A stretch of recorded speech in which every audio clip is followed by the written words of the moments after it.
Hi guys! Today I'll show you how to make juicy roasted chicken legs. This recipe is going to give you juicy chicken legs using just a few ingredients you already have in the kitchen. These are chicken legs that I've washed. Pat them dry with paper towels. I'm going to dry brine them. You've probably heard of wet brining, which is soaking meat in water and salt for many hours. That can get messy and take up space in your fridge since you need a large container or tub for the liquid. With dry brining, it takes up little space and gives you the same juicy result. Sprinkle coarse salt on the chicken legs and mix well. Leave the chicken uncovered and put it in your refrigerator for at least 4 hours and up to 24 hours. The meat should not be covered. The drying is going to help the skin get a little crispy when we roast it. For the seasonings, to a bowl, add garlic powder, fresh ground black pepper, smoked paprika, and dried thyme.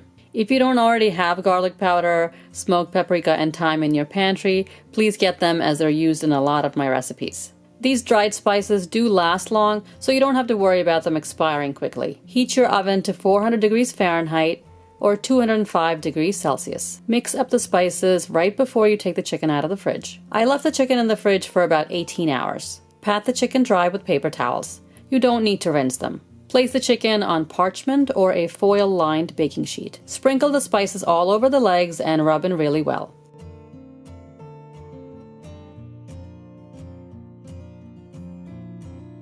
Cook them in the oven for 20 minutes. Turn them over and cook for another 20 minutes. The cooking time is 35 to 40 minutes, depending on the size of the chicken legs. If you're not sure, check the temperature, and it should be 165 degrees Fahrenheit or 74 degrees Celsius. Drizzle the chicken with any juices in the pan and serve right away. The meat is juicy and a little salty. The skin's a little crispy and well seasoned. Sometimes when you cook chicken in the oven, the skin will stay soft and you don't feel like eating it. But with this recipe, you'll actually enjoy the texture of the chicken skin. It's a very simple way to cook chicken legs, and I do hope you try it out. If you want to get notifications when I upload a new video, click on the bell icon and select all. And don't forget to turn on your notifications. Subscribe and I'll see you next time. Thanks for watching.